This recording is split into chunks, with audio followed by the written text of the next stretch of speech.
Good morning and welcome to the March 27th, 2019 Land Use Hearing Z0375-18-CP and Z0376-18-ZAP.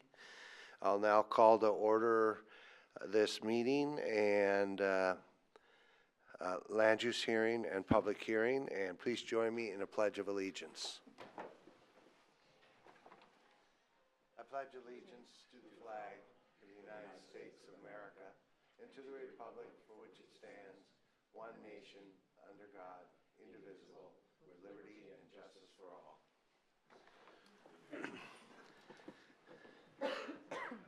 At this hearing, we will consider an application by Washman LLC for property located at 8220 Southeast Cornwell Avenue. The application before us consists of two separate requests: a post-acknowledgement comprehensive plan amendment to Clackamas County's comprehensive plan to change the designation of the subject property from low-density residential to corridor commercial, and a corresponding zone map amendment to the low-density residential R5 to corridor commercial. The hearing will proceed as follows. We'll first hear from staff of a staff presentation from Senior Planner Martha Fritzie. The applicant then will have up to 20 minutes to present. Next, I'll open a public hearing for public testimony, beginning with public officials. We'll have 5 minutes. Sorry. That's okay. Each. Thanks, Kevin. Sorry, everyone. Then representatives from recognized community planning organizations and agencies will have 3 minutes each. Finally, other people wishing to testify will have 3 minutes each. The board will then deliberate and either render a decision today or set the time to make a decision at a later date. Assisting us at the hearing today is Clerk Kevin Moss, housekeeper, and Senior Planner Martha Fritzie, and Assistant County Counsel Nate Boderman. If you wish to testify, please complete one of these green cards and give it to Kevin. If you have any prepared written statements, please give those to Kevin also, and use your time to summarize what you have written. Everyone who wishes to speak will have an opportunity to do so. We'll now begin the hearing with a legal statement from Nate Boderman, followed by a staff report by Martha Fritzie. Morning, thank you. Now's the time set for the public hearing for the applications that have been previously identified. This is a quasi-judicial land use hearing, which really means two important things for those hoping to participate today. First, all of the criteria that have been that can be used in reaching a decision have been identified in the notice and the staff report. So testimony, arguments, and evidence must be directed towards the relevant approval criteria that have been identified in the staff report or other relevant criteria found in the comprehensive plan or other land use regulation that anyone believes applies to this decision. Accordingly, please direct your testimony to those relevant approval criteria. Second, failure to raise an issue accompanied by statements or evidence sufficient to afford the decision maker and the parties an opportunity to respond to the issue may preclude appeal to the Oregon Land Use Board of Appeals on that issue.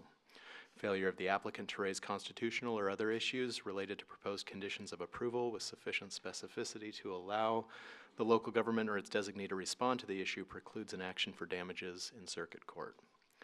Once appealed, these decisions may be, once final, these decisions may be appealed to the Oregon Land Use Board of Appeals. So at this time, I'll ask the Board of Commissioners to disclose any ex parte contacts, bias, or conflicts of interest that you may have. I have none. Nope. Okay, seeing none. If anyone wishes to challenge the impartiality of any commissioner, please clearly indicate your intention to do so in any written or oral testimony that you may provide today. And that concludes the required written or oral statement. Martha Fritzie will now present the staff's presentation. Good morning. I'm a little hoarse this morning, so I apologize if I start coughing. But we are here today to discuss the proposal by Washman LLC The proposal in front of you is a comprehensive plan designation change from low-density residential to corridor commercial and a corresponding zone change from low-density residential R5 specifically to corridor commercial zone. The applicant has proposed this change in order to enable them to develop this subject property in conjunction with neighboring properties which are already zoned corridor commercial with a car wash facility. And so before we start today, I'm going to do a couple things real quick. One is there is some information in front of you that looks a lot like this. It is Exhibit 17 that was received after your packet was sent over to you. And it is titled Neighbor's Response to Application for Rezoning with Attached Opposition Letter and Signature Pages. That's in front of you if you have time to read it while I'm going through my little spiel. And I'm going to go through this fairly quickly today, but certainly I'm available for questions if you have questions when I'm done. So first of all, the subject site is located up in, it's relatively square. It's about 10,000 square feet. It's identified up there on Cornwell.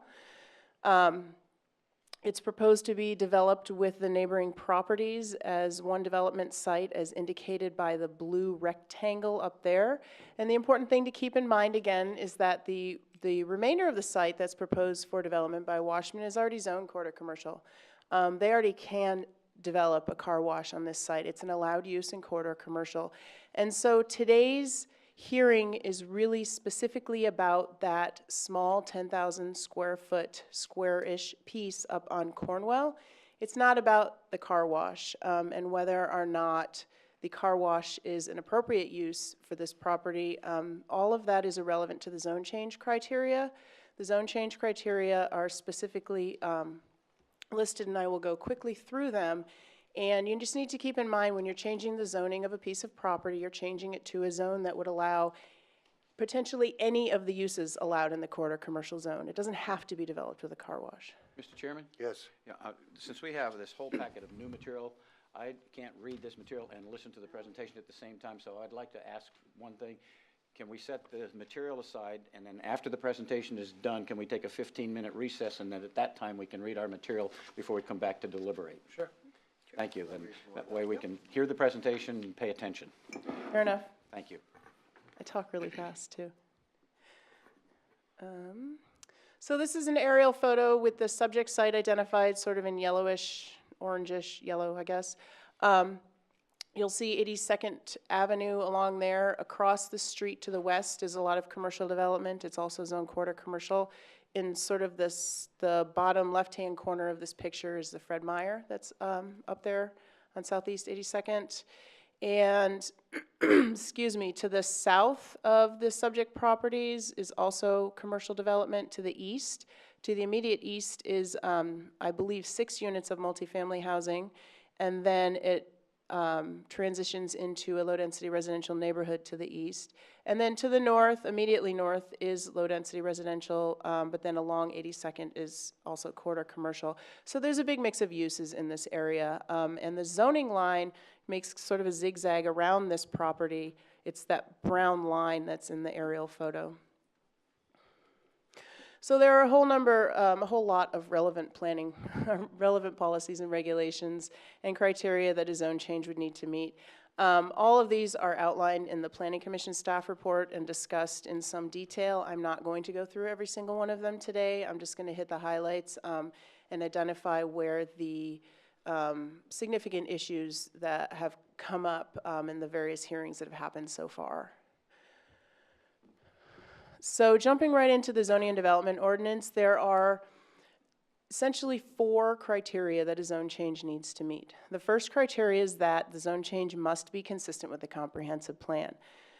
In this case, the subject site is located within a corridor design type area, which has very specific policies.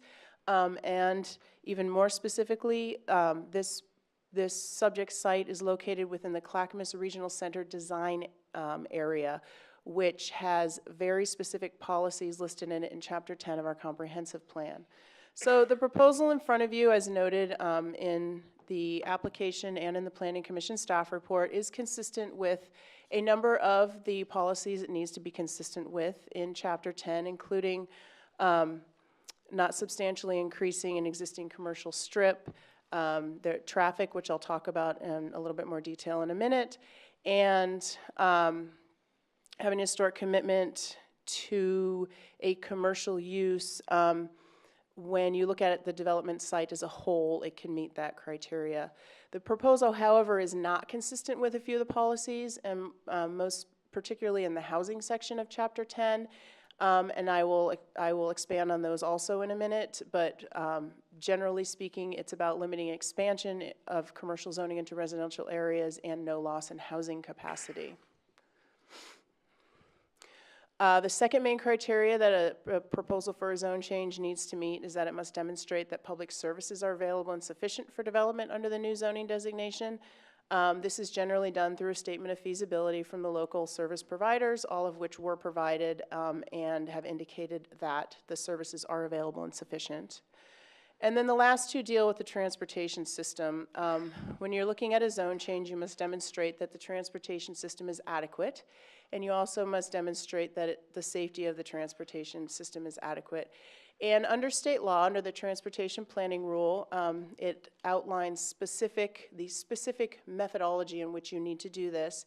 And the requirement is to compare the reasonable worst case under the proposed zoning with the reasonable worst case under the current zone. It is not a development-specific analysis. It is not intended to be, nor is it appropriate to be in a development-specific analysis of the traffic generated, because again, when you change the zoning of a piece of property, you are potentially allowing a whole array of different types of development.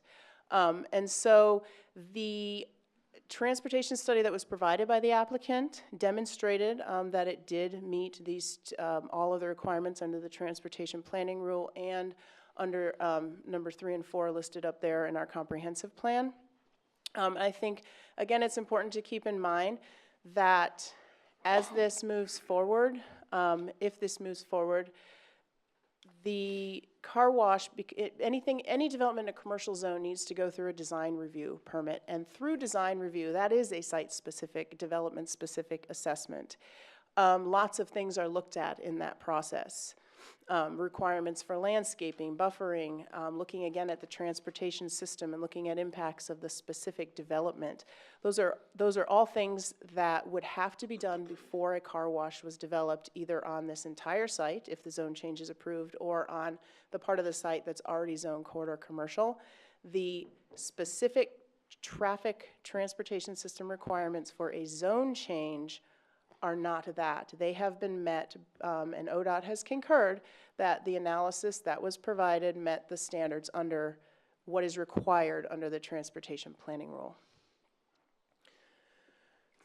So just getting to the main issues, I stated earlier under the first criteria, under the comprehensive plan policies, that there were two general areas where staff had found that the proposal didn't meet the specific policies that it needed to meet. And the first one is to limit expansion of commercial zoning into residential neighborhoods. And this is specifically as housing policy number 3 in Chapter 10 under the Clackamas Regional Center. And the Planning Commission, well, first it's important to realize that this doesn't prohibit expansion of commercial areas into residential neighborhoods, but the policy is to limit it.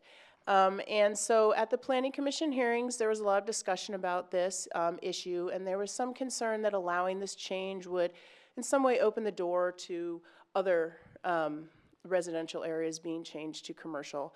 And I don't know that staff really shares that concern, and not all of the planning commissioners shared that concern, because this subject property is in a fairly unique situation. It does have commercial development on several sides. It has multifamily development on one side of it, and it has single-family development on one side. And quite frankly, we often in the planning world plan commercial to be buffered by multifamily to transition into single-family residential neighborhoods. So it's not necessarily that the proposal couldn't meet this criteria. It's just that staff found, and the majority of the planning commissioners agreed, that it just wasn't There was not sufficient evidence provided to adequately address this policy. The more difficult and possibly complicated one is that there are several policies in Chapter 10, and again in the housing section of Chapter 10 in the Clackamas Regional Center design area that require a zone change demonstrate no decrease in housing capacity. This is interesting and very unique to this specific area. Other areas in the county have policies, and in fact, Metro's functional plan have policies that refer to negligible loss of housing capacity, which is generally the standard that we look at.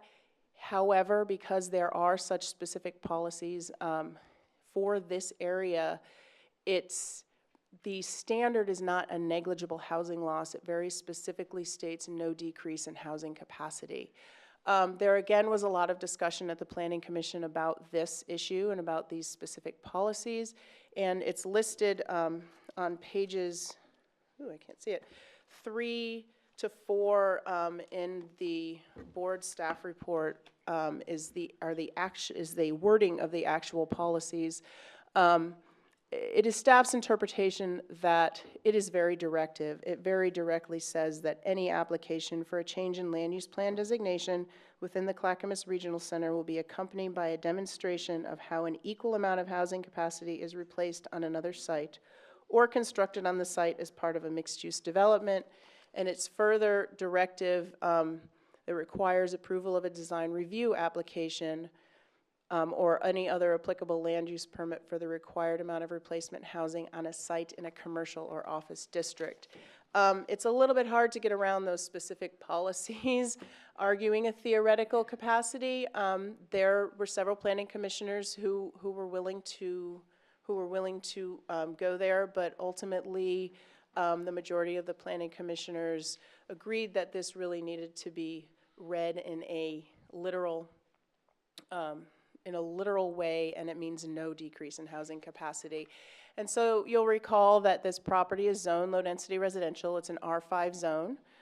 There are 2 lots included in the square piece of property. Each of them is 5,000 square feet. So each the capacity of the land is 2 dwelling units. We're looking at 2 houses. The proposal would result in the loss of 2 houses, and to date, there has not been a proposal, let me rephrase that, until recently there's not been a proposal to replace that lost housing anywhere. And so Exhibit 16 in your packet, the applicant has recently proposed to build these 2 houses on the site as part of a mixed-use development, which would enable the proposal to meet this policy of replacing the lost housing. However, it would require a new application for design review to run concurrent with the zone change because Chapter 10 very specifically says it requires the approval of a design review permit and any other applicable permits before you can approve the zone change, which includes the loss of the housing. And hopefully that made sense. As I stated, we had some hearings in front of the Planning Commission. There were hearings held on January 28th, and it was continued to February 25th for decision and deliberation only. During that month period, the record was left open for 3 weeks at the request of a member of the public at the public hearing. And so testimony was received from several nearby residents, both at the hearing and after the hearing. Most of that testimony, if not all of it, is in opposition to the zone change. However, the opposition is mainly due to the fact that the property is to be developed with a car wash. And so, again, that's not really relevant toward the zone change. The zone change needs to be approved based on the specific criteria for a zone change because there's no guarantee this property will be developed as a car wash or stay as a car wash. Anything that's allowed in the quarter commercial zone would be allowed on this property if it's changed. So ultimately, the Planning Commission voted 5-3 to recommend denial of these 2 files of the comp plan amendment and the zone change. And staff's recommendation is also denial because it does not meet all the applicable state, regional, and county criteria, and specifically those two policies or sets of policies that I discussed about the loss of housing capacity and providing replacement housing, and also limiting commercial expansion into residential areas. And that is it for me. Great. Any questions of staff? Not at this point. All right, so, let's find out where I am here. Okay, so we will now open public comment portion of the hearing. We will first hear from the applicant, who will have up to 20 minutes. Okay, applicant, got 20 minutes, up to.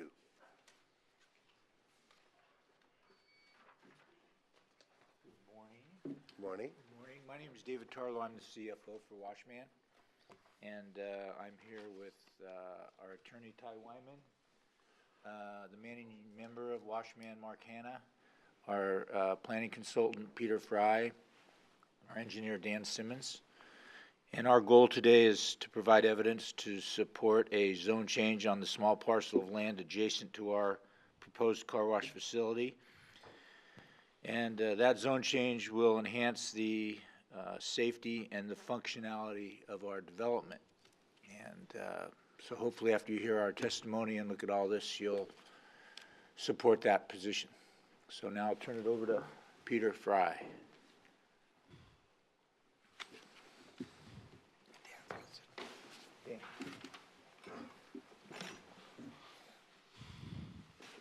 Welcome. Good morning. My name is Peter Finley Fry. I'm a planning consultant. And the first question you may be asking is, why are we doing this anyway? Because we could build a car wash on the property that we control, that's commercial corridor. However, after a great deal of study, we discovered that the addition of this lot, which is a big chunk like a cavity in our teeth, allows us to build a much better plan, and I'd like our engineer to explain that very briefly. My name is Dan Simmons with Simmons Engineering. I'm a civil engineer. On the easels, you'll see two plans. On the left is what the proposed car wash facility might look like without the zone change, and you can see the tooth that's out of it, as Peter referenced. That particular plan pushes the access closer to 82nd, which is not desirable from a traffic engineering standpoint. And it also has the primary entrance and exit on the Cornwall side of the development.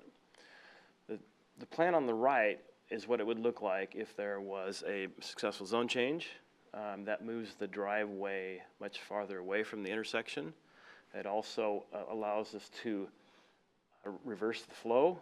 And with that reverse flow, the primary entrance and exit would be on Southeast Lindy, which is a signalized intersection. The on-site circulation is a little more fluid, and the points of access are a little better placed, quite a bit better placed. And so from a safety perspective and a flow perspective, the plan on the right is definitely a preferred option for us. So essentially, the plan we prefer would allow us to use Lindy, which is primarily a commercially zoned street that's dead end, for our access to the car wash, with the secondary access on Cornwall, which, as you know, is a through street and the one the neighborhood's concerned about. A car wash creates jobs, taxes 80% less water than home washing, and it has a positive impact for river and streams on Johnson Creek. We definitely share with our neighbors concerns about the impact of the car wash, and we look forward to the site design review process when we're going to be required by the county to provide very specific information about the noise and the traffic and any other impacts this use may or may not cause, as is proposed through your site design review. The staff report and recommendation actually is very positive if you read it. I know you have. In fact, we meet all the criteria except for two. One of them being the limit, and I'm just going straight to the issue now rather than waste all our time. So the first issue was limit expansion of commercial zones. We actually did provide a lot of factual information about the physical characteristics of this specific request, because we understand the whole point of limiting is not to create precedent for this to happen everywhere else. And the things we pointed out is by this specific expansion, we create a rectangle, which is a much easier project to develop in terms of impact. It doesn't have as many edges, as you can clearly see. We eliminate the two edges. And we also pointed out that there is a attached housing project. It's multifamily, but I believe it's only 6 units, but it's still physically attached, which is not allowed in the R5, is my understanding. And that creates a barrier between what we think is a very clean line and the residential R5 housing. So we actually pointed that out in our application, as well as our argument that this is in fact a very limited expansion of one lot of essentially 2 houses, which is the second issue, which is we actually had a literal reading of the policy ourselves, which says no decrease in housing capacity. And we pointed out unsuccessfully to the Planning Commission that we're not going to industrial, which would eliminate housing capacity. We're going to a corridor commercial, which actually, based on the apartments that are currently being built in the corridor commercial, would increase to 7 units, our capacity from 2 units, because the corridor commercial encourages multifamily. And again, we're talking about potential, we're not talking about reality here. The second thing we pointed out was that there were zone changes literally within a couple thousand feet of this site. One was for 48.5 acres that went from a low-density commercial to a high-density commercial, which has a residential minimum requirement on that site. So in this area, you're actually increasing housing potential from what you originally had proposed. However, we very well recognize that the power of your interpretation of your code rests in your hands and your staff's hands. And so that's why we have proposed building 2 housing units on the site. It's not our preference, but it's certainly something we are willing to do. And we have a site plan. Do you want to jump up, Dan? And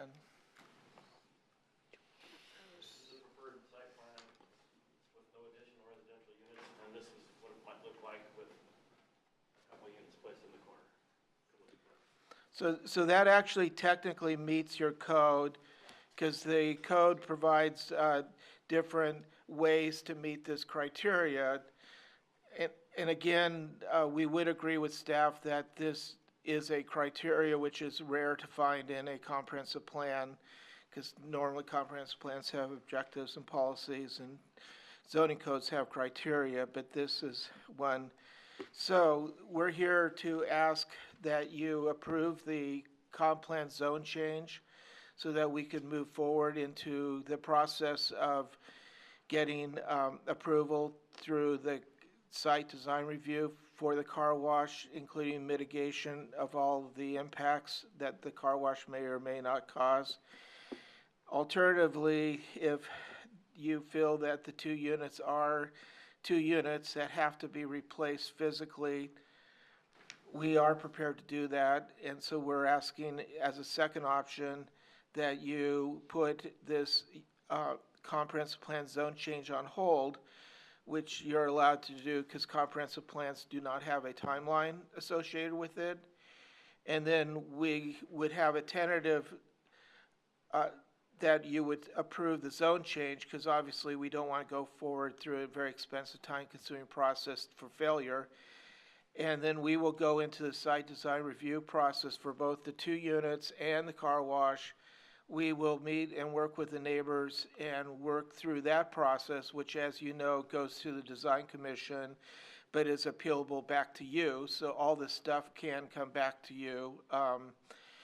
And that's our proposal, either just approve it and we go forward on our site design review and come back to you with site design review, or not approve it, just have a tentative, and then we do the site design review and come back to you. I could use my entire 20 minutes, but it's pretty straightforward. From my perspective, we would like to have an opportunity to come back up and discuss any issues that were raised in the public testimony. Okay. Any questions of the presenter? Not yet. For me? I have, gotta remember, I have one. And he answered part of that, and that is that in the design, after the design commission, is it, what's that called? Design review meeting, and if they win and the neighbors lose, is there a cost to appealing it to the county commission? The cost for an appeal is $250. Okay, so the neighbors, somebody paid $250 to appeal this today, right? No. A change to the comprehensive plan always comes through the Planning Commission and to the Board of County Commissioners. But if the design commission decides in favor of the applicant, the people opposing it would have to pay $250 to appeal it. Yes. Okay. That's all I needed to know. All right? Okay, thank you. If we have no questions, we'll open the public hearing. And is there anybody here, I guess, an elected official? Nope. Any CPOs or agencies? Nope. So we'll start with, afraid these got messed up, Ben Reed and Tanya Reed. Come up here and tell us where you live, and you have 3 minutes. 3 minutes each? Yes. Okay, just checking. Just checking.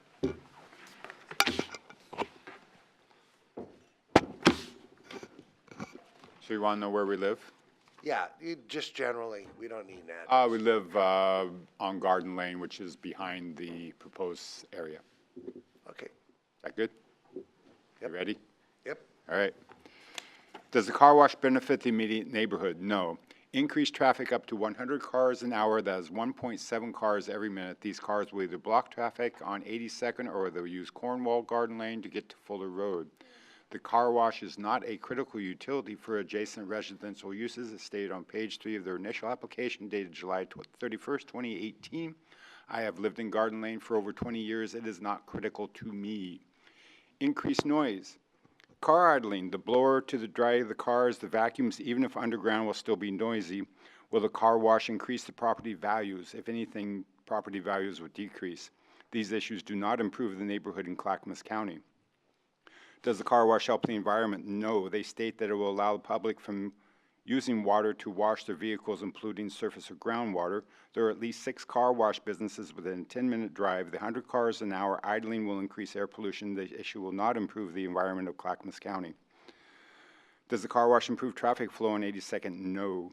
The proposed traffic increase will create a bottleneck on the exit of 82nd and Lindy. The cars must wait for the light to make either a right-hand turn or a left-hand turn. If you visit the site, you can see that a peak of 100 cars an hour will not be able to exit onto 82nd and will create a backup into the car wash itself. If the exit is on Cornwall, the cars will have the option of turning right on Cornwall, taking them through a residential neighborhood, or sitting at a stop sign to get onto 82nd, 100 cars an hour through my neighborhood. If it is not up to the car wash to build turnouts for Tri-Wash to relocate the bus stops, there are bus stops on northbound at 82nd and Lindy and 82nd and Cornwall. The 2 bus stops will also cause further bottleneck of traffic because of the car wash. These issues do not improve traffic in Clackamas County. Does the car wash support the urban growth concept? No. While it does provide employment, it will only add 10 to 15 more entry-level positions at this location. It will decrease the businesses at the other 6 car washes located in the area with the potential loss of employment and other locations. It does not protect the character of the neighborhood. It will not provide housing. It will decrease housing by 2 dwellings Yes, only 2, but they state that the house on Cornwall has been uninhabited since 2007. This is not true. They state that it would be demolished anyway. The house has been kept up and is in good house. They cannot take credit for an apartment complex being built over a mile away. The used car business can use any of 6 nearby car washes, does not support the urban growth concept for Clackamas County. Who does the car wash rezoning benefit? The owners of the car wash. The suppliers of the car wash, not the neighborhood, not traffic on 82nd, not local businesses. The rezoning only benefits the car wash. I have no That's 3 problem. minutes. You just, how much more you got left? The house is not on 82nd, but on a residential street. Good, We worked on it, we worked on it. clearly. Hey, Tanya? Good morning. Thank you for the opportunity to speak on the topic of the rezoning of 8220 Southeast Cornwall. Forgive me for talking about the car wash. I know that this is the rezoning, but the two do go hand in hand. Imagine your home and your neighborhood. Hopefully you love it as much as we love ours. Now imagine a full-service car wash being developed a few houses down the street from your home. You're possibly thinking, I live in a completely residential neighborhood. That won't happen here. But we've lived here for 23 years, which is nothing compared to many of our neighbors. When we first moved here, the commercial lot on 82nd had modular units to serve as offices. It was a quiet and low-key business. Next, it was a car dealership. Though we didn't care for the cars being test-driven down our streets, the traffic it brought was minimal. The last business was another used car dealership. Again, not much traffic. These businesses used the driveways on 82nd to serve their customers, all brought minimal traffic, very little noise, and very little pollution. So essentially and historically, we have been living in a residential neighborhood similar to where you may be living. Now imagine the concerns you would have if a large-scale full-service car wash developed as near as 10 feet from your home. With respect to the rezoning of 8220 Cornwall, the criteria set forth by Clackamas County and the state of Oregon has not and cannot be met. Limiting expansion. Rezoning does not limit, but rather promotes future expansion, and the only direction for future expansion will be further into our neighborhood. Rezoning decreases housing capacity. There are no design review applications or permits submitted for replacement housing. 8220 Cornwall is not adjacent to 82nd. It is 100 feet from 82nd. If this home is rezoned and permitting cannot be met, this home will unnecessarily be rezoned commercial. This type of business cannot maintain or improve air quality. There are no measures that can be taken with respect to controlling traffic.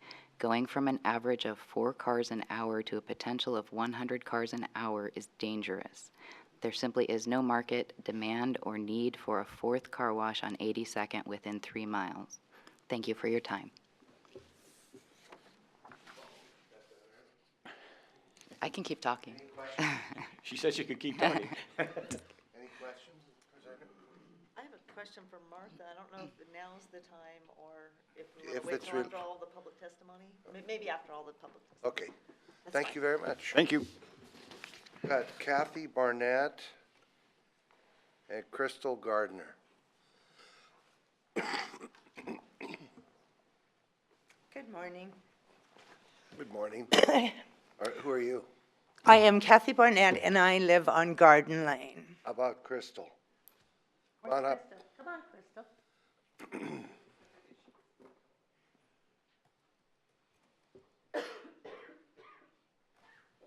All right, go ahead. You already told us where you live. All right. I did. Okay, again, because this is only the housing that we are at. Of course, us neighbors are against the car wash. They talk about demolishing the 2 houses, but then yet again in their March 8th letter, they said that they in fact would build 2 houses. Well, then that defeats their whole purpose. They're talking about they wanted a rectangle piece of property. They're going to demolish those 2 houses, but yet that 1 house and then put houses back again. So that actually is defeating their purpose. They're just trying to turn it into commercial property. That house has been there since 1925. I have lived in that neighborhood for 60 years. Okay, so I have seen things come and go. The prior people that lived there for 40, 50 years due to illness, and they passed away. Their children did not want to keep the home. But that is a very nice partial. It has been part of our neighborhood. If they are rezone it, that is encroaching, that is moving that corridor. When does it stop? So they want it so they can make their place better. Well, what about our places? That is our housing, that's our homes. We don't want commercial property encroaching further and further. So where does the county draw the line? The line is already there. Why do we have to move it? And that's my point. And for safety purposes, for transit, the county has spent millions of dollars in the last year improving that area. They put in brand new sidewalks. They put in pedestrian crossing. They added, they have 3 crosswalks there at 82nd and Lindy. So they have made, the county has made that area safe. At 82nd and Lindy, there is a bus stop with a shelter already there. They are not going to improve TriMet's whatsoever. There's no room for expansion. They talked about a turnout in their plan. There's no room for a turnout, for a bus turnout. The telephone poles are right on 82nd, right there. They're not going to move 12 poles back how many feet to make a bus pull out. You can't. The buses already move very slow, very, very smoothly there. Now, and I don't want to talk about the car wash because that's not it, but transportation has been met there. And safety, there isn't a safety issue. They have improved, the county has already improved that area for safety. They added crosswalks, lights. So my thing is, when do you stop? When do you stop encroaching in our neighborhood? All right, any questions? Go ahead. Hi, my name is Crystal Gardner, and I'm actually going to I have one statement to make from my lawyer, and I just want to make sure that everybody knows that we are talking about this square, and this property is actually in land dispute right now in Clackamas County. So if we are really talking about this, and we keep saying that all these plans that they've submitted are actually for this whole property, we just want to make the council aware that there's a land dispute going on in Clackamas County right now for this property. Okay. That's all. You want to say? Okay.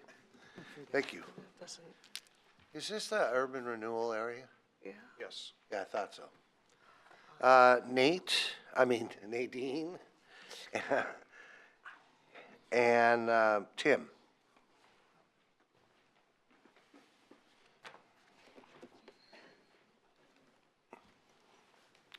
So generally where you live, and go ahead. Good morning, Commissioners.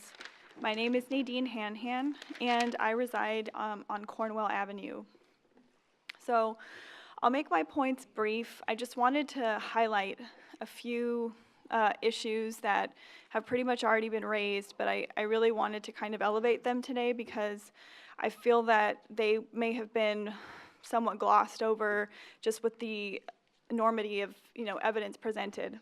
So the first thing is, today, the applicant has proposed a solution to the problem, and that is building 2 additional housing units to kind of make up for that loss in housing capacity. But one thing that I personally felt, I attended the Planning Commission meeting a few weeks ago, and I did not feel that there are additional criteria that the rezoning does not meet, and that is the adjacency component. So when staff wrote the staff report, the way that they referred to the site in general was the entirety of the site.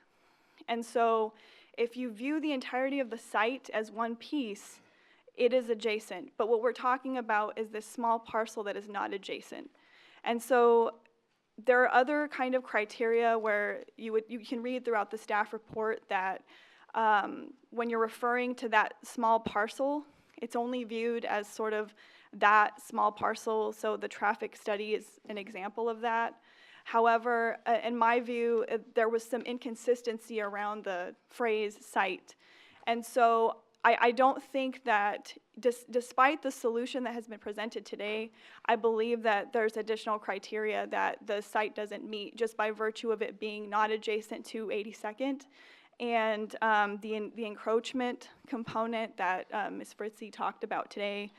And the second is, or a third issue I would say, is just the fact that the ingress and egress of the property is going to be on residential streets. It's not 82nd.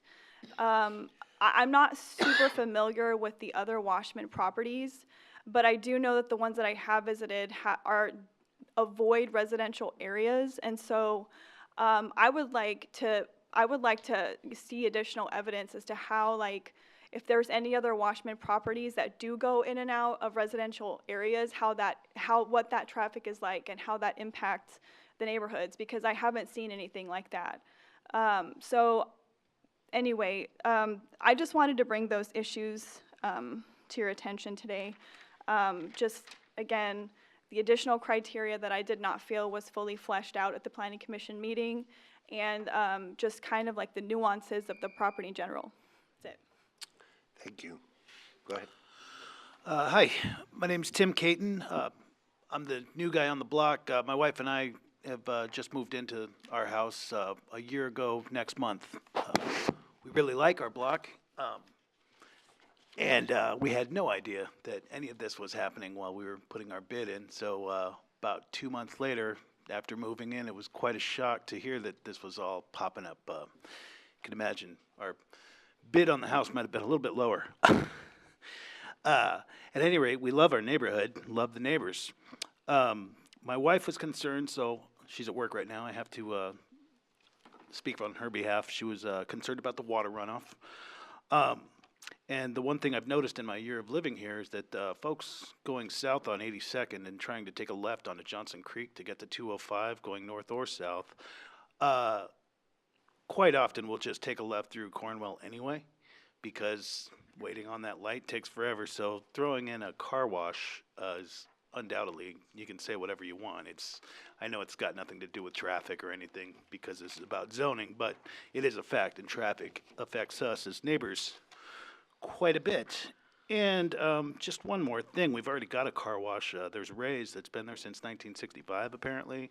Then Pinky's right down the road after that, and then there's a Washman right up the road to the north. So just seems a bit redundant.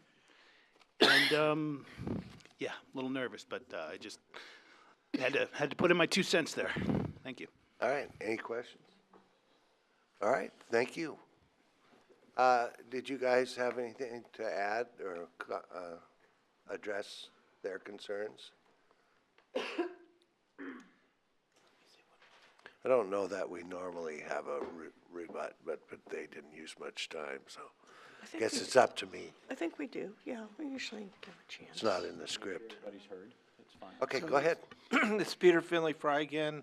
I want to just point in the record, we all know this, but 82nd Avenue is a state facility which limits access to the state highway, which is why you see access coming off of the side streets instead of the state highway. Today the issue is about the comp plan zone change. We believe that even if the car wash were to go away, this zone change, comp plan change, would be a positive change. It would create a rectangle that's developable, which is far easier to develop than the jagged one you saw with the big cutout of it, and that one would have. So even if the car wash were not an issue at all, we believe this zone change makes sense. I'd like Ty Wyman to speak a little bit to process. Well, thank you, Peter. Thank you, members of the commission. We truly appreciate your time. I don't mean to belabor it, and I appreciate it appears as though I've got 9 minutes here. I'll try not even to take all of those. Number one thing for us in terms of process is please ask us your questions. I have done hundreds and hundreds of these hearings. One of the most frustrating things, hopefully you'll understand, is when all parties stand down and deliberation takes place and there are a bunch of questions asked that we feel like we could have answered. Even if they are tough questions, we want to hear them now. rather than later. My participation in this was relatively brief. I submitted a memorandum in response to the completeness notice. I believe that that memorandum is in the packet. I wanted to speak particularly today about this literal meaning, literal reading, because of course with your counsel, between your counsel and myself, that is, readings of the law are what we do. I would note that it is generally the rule in this state to eschew literal meanings of readings of the law. The state Supreme Court adopted a text and context rule for how at least state statute is read. That doesn't necessarily guide your decision today, but nonetheless, that is a rule that the state Supreme Court has seen fit. I think probably it's a better rule than literal readings. My main concern, though, is, and I believe that Mr. Fry touched on this already, a literal reading of the code on the housing capacity issue, we still prevail on that because the CC zone allows housing of sufficient density. I've been doing this about 30 years, and one of the things that I increasingly have to explain, oftentimes have to explain to neighbors, is how much residential development occurs now within commercial zones. Hundreds of reasons for that. Obviously, it goes back to the Metro 2040, but nonetheless, that is where we are, where commercial zoning now regularly allows residential development. So no housing capacity would be lost by this request. My another perspective on this is, and I've worked, of course, with a number of land use applicants. The offer, what I see Washman offering here, the board, is fundamentally a choice, and it's a choice of what is best for the county as a whole. In this circumstance, they have expressed a willingness to undertake the housing. That is fairly extraordinary. I've worked with a lot of commercial developers, and they would just draw an absolute line there. And so I hope that you will see it in that vein. I certainly think because site design review is subject ultimately to the jurisdiction of this board, we can call, as it were, a timeout essentially in this process because we're not subject to the 120-day rule. Even if we were, we would obviously be willing to toll that period to allow a proposal to go through site design review, then present to you, just bring straight back to you, because as my recollection of the cases is, because you're the ultimate decision maker on both issues, site design review as well as the plan amendment, that we can simply bring that directly to you and we don't have to go through. I appreciated Chair Bernard's good question about, well, does that mean someone has to file an appeal? I don't believe so. I believe that the inherent authority of this board is to just call that matter back once the application is made and vetted. Lastly, as to the neighbors, I've represented many neighbors, and the LUBA records bear that out over the years.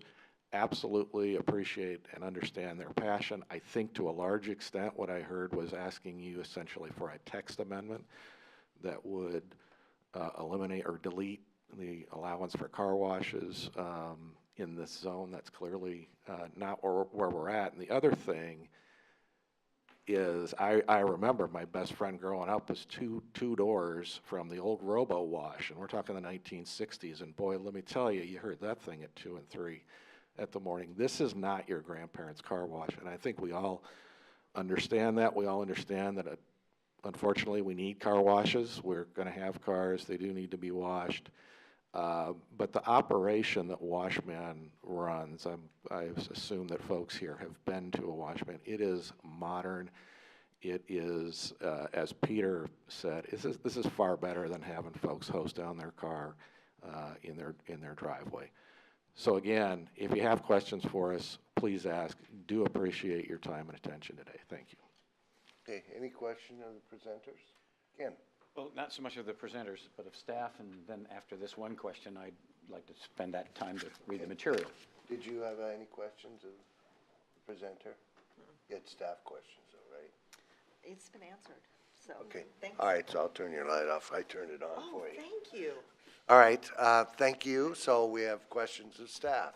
And Paul, what we've decided, because we have new material, after these questions are answered, we're going to take 15 minutes to look at the new material, look at the map, and then we'll come back and make a discussion, have a discussion. Just a process question. Just want to make sure or ask if anyone else wanted to speak. The hearing's still open, correct? The hearing portion? Yeah, it is. But I don't know if you did No, I haven't done that final yet. ask, but I just want to make Yeah, sure you did. anyone who didn't fill out a card wish to speak on this matter? All right, with that, I'll close the public hearing and go to questions. So two actual questions have been raised in here today, but if I'm understanding things correctly, we are actually only here to make one decision, and that has to do with the lot change, correct? Yes. Okay. Second question. Do I understand correctly that the car wash essentially is a by right use that we absolutely can't deny?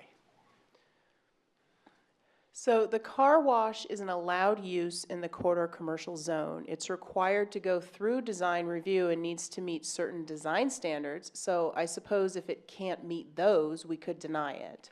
But the actual use is allowed. Okay, so we can't, my point is we can't arbitrarily say, no, you can't have a car wash just because we want to. If they meet all of the requirements, they can put it in. Am I not correct? That's correct. Okay. I wanted the public to understand that however the decision on the lot line situation goes, that basically we are in a position of not being able to deny the car wash. I don't want people to be misled and think that somehow that it's magically going to go away, because unfortunately, you know, we have to follow our own rules, and I want to be sure that that was clear. Yes, you are not approving or denying a car wash today. You are approving or denying a comprehensive plan and zone change. Okay. Okay. That's all I have for the moment. Commissioner Schrader. So let's say there's a different location for this on Southeast 82nd Avenue. The applicants would have to meet state traffic overlays. That's kind of what I'm thinking, because I'm hearing a lot about the traffic on coming in and out of Cornwall, which seems to be under our purview, but 82nd Avenue is not. So to change the location would open up traffic issues that we don't necessarily have any purview over. Well, again, if it, anywhere along 82nd that's zoned commercial, this type of use could go in. It would be subject to design review. And as part of that, we would work with ODOT. My understanding, and I think the applicant articulated this, is that ODOT wants to close as many direct accesses to 82nd as they can. And so if there's an alternative access, then we would work, With them to do that. coordinate with ODOT, and also look at the traffic impacts in that particular location. So that probably wouldn't preclude even still access from Cornwall. It could, whatever, I'm speculating here, so that's not actually relevant right now. In terms of replacement of housing, so when we talk about mixed use, what's the requirement in terms of density and the amount of housing that would have to be replaced? Does it have to be single family? Does it have to be increased density? There's no, it's strictly dwelling unit. There's no, the comprehensive plan doesn't contemplate the type of dwelling units. And it requires, again, this is very specific to the Clackamas Regional Center design area. It requires the replacement of the housing units to be provided. And it specifically requires that be done. There's a number of ways it could be done, but it specifically lists approval of a design review application if it's in a commercial or an office district. Right, but we could require increased density in a mixed-use area for housing. Or we could, that would be a possibility. Well, the required density in the corridor commercial zone is higher If you are going to develop housing in a quarter commercial zone, the density is higher than what it would be in an urban low-density residential zone. But housing is not required to be built in general in commercial zones. You just are allowed to do it. You're allowed to do it, but that would, let's see, I had one more question. This notion of a housing dispute, do we know what that is about? I'm That's afraid I just don't kind know of- what she's referring to with the Yeah, land because that's dispute. kind of a curveball, I'm not sure, a property dispute. Yeah, you're right, wasn't housing, it's property, so we don't really know what that's all I don't know. about, which is probably not germane to this decision right now anyway. Okay, thank you. So nothing prevents some of them from buying the property and tearing the house down tomorrow. That's true. Yeah. You could tear the house down, but the allowed uses in the R5 zone don't include commercial uses. It would have to be replaced with other residential uses or something approved in the Right, residential but zone. it's not like it's gonna save the house. Did you have something, Paul? Yeah, I just want to just say, first, I apologize for not being here at the beginning. Was on a economic development tour of a corridor, the McLaughlin corridor. So we actually were talking about very similar things and, you know, impacts as far as the commercial aspects into neighborhoods, as far as how then encroachment. And one thing that, being involved in that particular area for a long time, the issues of sometimes buffers come up, and a buffer can be anything. I mean, but it's really the line between a residential property and a commercial property, and whether that is directly adjacent to or not, call it these artificial buffers, if you will, or what the neighborhood has learned to become a buffer is something that moving the line changes where that buffer is. So zone changes, unless they're extremely compelling in a positive way, are very difficult to overcome because that just moves that line or moves that buffer a little bit farther. I can see the logic. I've been briefed before I came here. Was briefed by staff and aware of the discussions at the Planning Commission and so forth. But it's hard for me to get to the point of changing the zoning per se without something overwhelmingly and compelling in a positive way that has, you know, little impacts. And knowing that this does impact the neighborhood, I am sensitive to that. And those are my comments. All right, so we're gonna take a break, so 10:50, and we're That's gonna fine read the with me. material and take a look at the map. All right?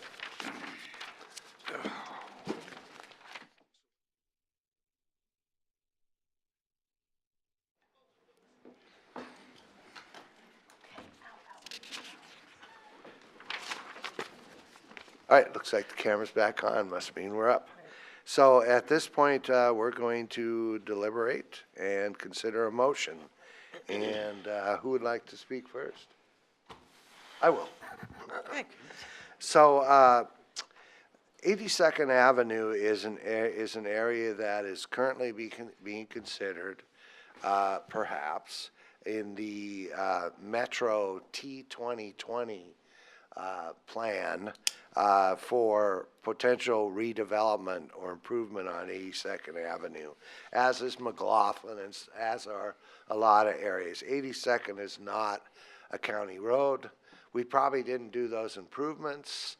Probably ODOT did, but my concern here is that we're looking at McLaughlin and 82nd, and the housing thing is not really huge to me. I mean, they can tear the house down tomorrow, but limiting expansion of commercial zones into residential neighborhoods along 82nd Avenue corridor is a concern to me.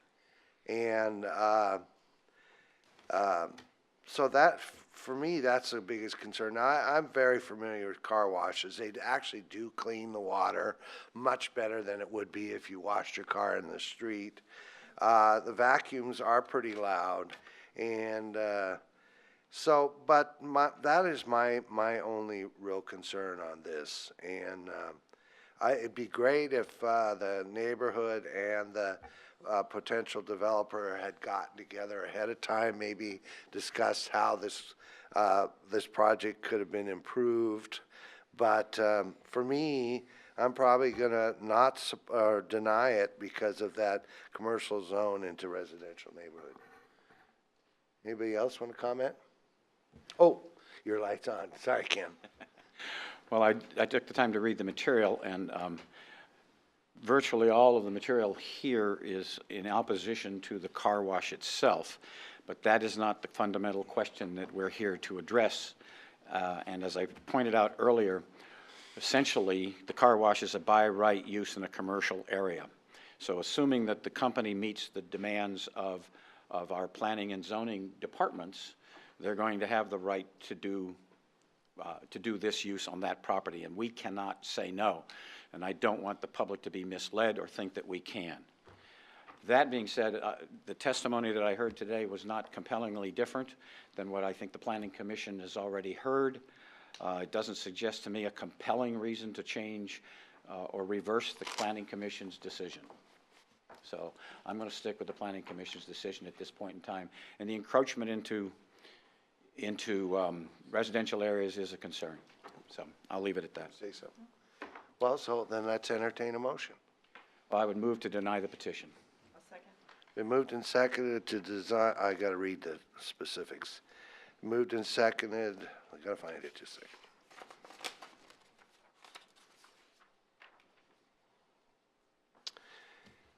second. So, it's been moved to deny ZO 375-18-CP and O and ZO 376-18-ZAP as recommended by the Planning Commission and staff. Any further discussion? Yes. Chair, I've been advised by council because I missed the first part to abstain from the vote because I missed a good chunk of this, so I will be abstaining. Okay. Any further discussion? No. All those in favor say aye. Aye. Aye. Opposed? Abstaining? Abstain. Motion carries. So it has, if there's no further discussion, I'll call, oh, I already called for a vote. I thought I had to read something, yeah. Now that the request has been denied, do I have to read that? Just go ahead and direct staff to draft findings for board's adoption at a later business meeting. Okay, so direct staff to adopt the findings for future business meeting. And I'll close the hearing on ZO 375-18-CP and ZO 376-18-ZAP and adjourn the meeting. Thank you.